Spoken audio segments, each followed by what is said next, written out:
Hello, world history class. Happy Wednesday. And happy final day on our amusement park activities, okay? I'm really proud of everyone for the work that they've been doing so far, the questions they've been asking, and the effort you've put in. I've heard a lot of really positive feedback about your work habits from teacher May Poe, and that makes me really happy. So thank you for doing that. To be honest, I had no idea how this assignment was going to go in this distance learning format. So thank you everyone for doing your best. I hope you are able to learn some things along the way. We still have the rest of class today to work, so let me jump into my presentation because we have a few things to do to make sure that we are all successful today. Our final day of this ancient Chinese amusement park. Hopefully you are proud of the product you have created, or hopefully you are excited to just get this activity in your rear view mirror, to get it behind you. Whichever one it is, I support you. So the daily objective is I can analyze the developments of the ancient Chinese dynasties by finishing, finally, a themed amusement park. But before we finish that themed amusement park, okay, we are going to watch another quick warm-up TED Ed video. This one is about staying calm under pressure. And I want everyone to pay a special attention to this one because whether you like it or not, we're nearing the end of this term, meaning that there will be final projects, tests, final quizzes, and all those things. And sometimes staying calm under the pressure of working and performing can be very, very valuable. So let's check this out. It's probably going to play an ad, and I'm going to hate it. Ah, no ad. Wonderful, wonderful. Let's watch this thing. Your favorite athlete closes in for a victorious win. The crowd holds its breath, and at the crucial moment, she misses the shot. That competitor just experienced the phenomenon known as choking, where despite months, even years of practice, a person fails right when it matters most. Choking is common in sports, where performance often occurs under intense pressure and depends on key moments. And yet, performance anxiety also haunts public speakers, contestants in spelling bees, and even world-famous musicians. Most people intuitively blame it on their nerves. But why does being nervous undermine expert performance? There are two sets of theories, which both say that primarily choking under pressure boils down to focus. First, there are the distraction theories. These suggest that performance suffers when the mind is preoccupied with worries, doubts, or fears, instead of focusing its attention on performing the task at hand. When relevant and irrelevant thoughts compete for the same attention, something has to give. The brain can only process so much information at once. Tasks that challenge working memory, the mental scratch pad we use to temporarily store phone numbers and grocery lists, are especially vulnerable to pressure. In a 2004 study, a group of university students were asked to perform math problems, some easy, others more complex and memory intensive. Half the students completed both problem types with nothing at stake, while the others completed them when calm and under pressure. While everyone did well on the easy problems, those who were stressed performed worse on the more difficult memory-intensive tasks. Explicit monitoring theories make up the second group of explanations for choking under pressure. They're concerned with how pressure can cause people to overanalyze the task at hand.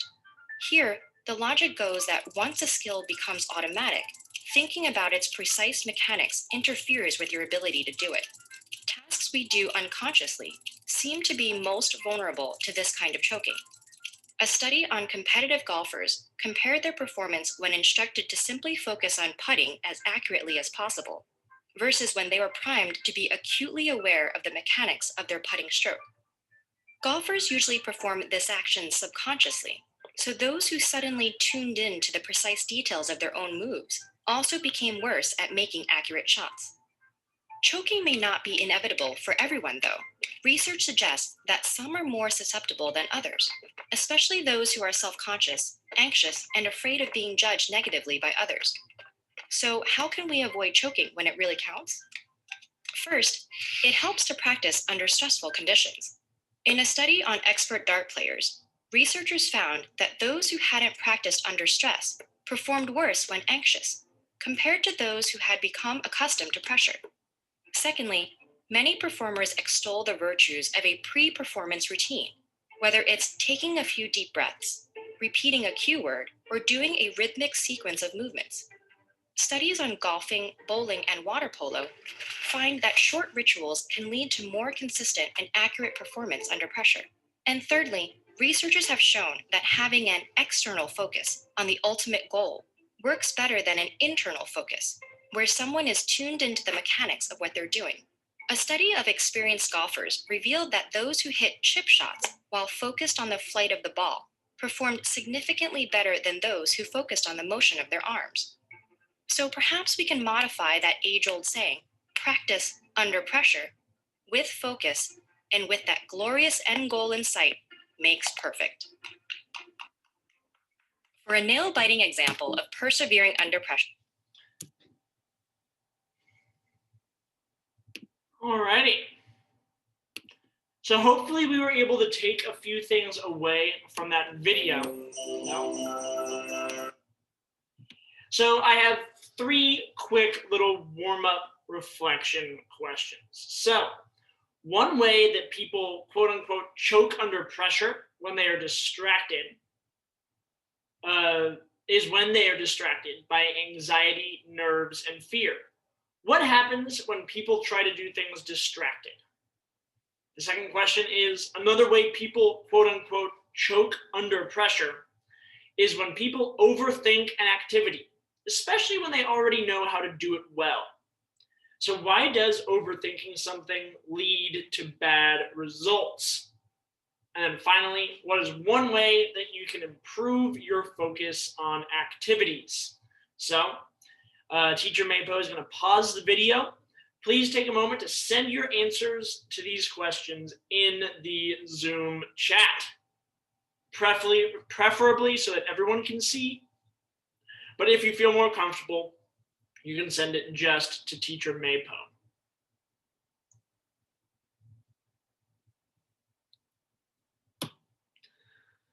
Alrighty, so for the rest of the day today, you and your groups will be finishing the Ancient Chinese Amusement Park activity. Whoop, whoop.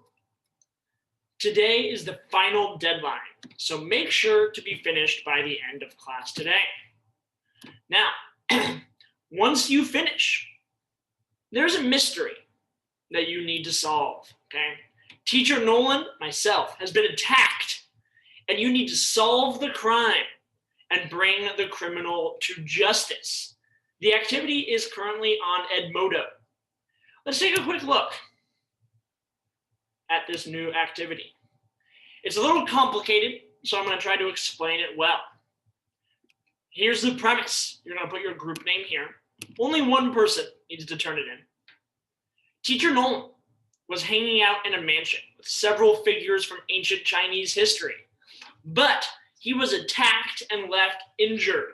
Your task is to solve the mystery and figure out who committed this crime by collecting clues. Each clue will be given by selecting the correct answer about the Silk Road, okay, and connecting that answer to the clue. So in the table below, in this table right here, I want you to record the correct answer about the Silk Road and then check off the boxes that your clue reveals. I want you to use Google to find your answers. And so this is the place where you'll keep track of who did the crime. This is the place where you'll keep track of the facts about the Silk Road. So here's how it works in practice. Clue number 1, there's a question. For each clue, really, there will be a question. What was the Silk Road? Using Google, you will find the correct answer out of these 4 questions on the left-hand side, okay? Over here on the right-hand side is the clue that you will be given about the crime. So once you find the correct fact about about the Silk Road, the clue on the right-hand side of that fact is what gives you a clue towards solving the mystery. So you answer what was the Silk Road, you find the correct answer using Google. You put the correct answer in the clue 1 box, and then the clue that was given to you will allow you to check things off in this box. When a clue tells you something, you need to put an X next to each one of the things that it answers. Which person was doing it? Where were they last? And what was their method of attacking poor teacher Nolan?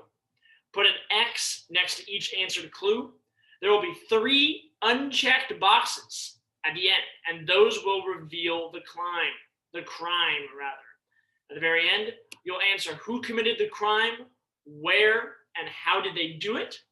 You will also answer, what do you think was the most important effect that the Silk Road had on the ancient world? So this will be a fun extra credit activity to be able to do with each other, okay? And will also allow us to build some background knowledge on the Silk Road. At the very end of class, I will be posting a pre-scheduled announcement of who actually committed the crime. So the crime will be revealed at the very end of class. See if you can get it right before then. All right, everyone. Just as a reminder, I will be doing office hours, excuse me. I will be doing office hours tomorrow from 8 to 9 before class, just like I have been earlier this week. So if you have any questions, please swing by. Thank you, World History, for being here. Thank you for doing your best. Thank you for trying to solve a crime about what happened to Teacher Nolan. I look forward to seeing everyone next time. Goodbye, everybody.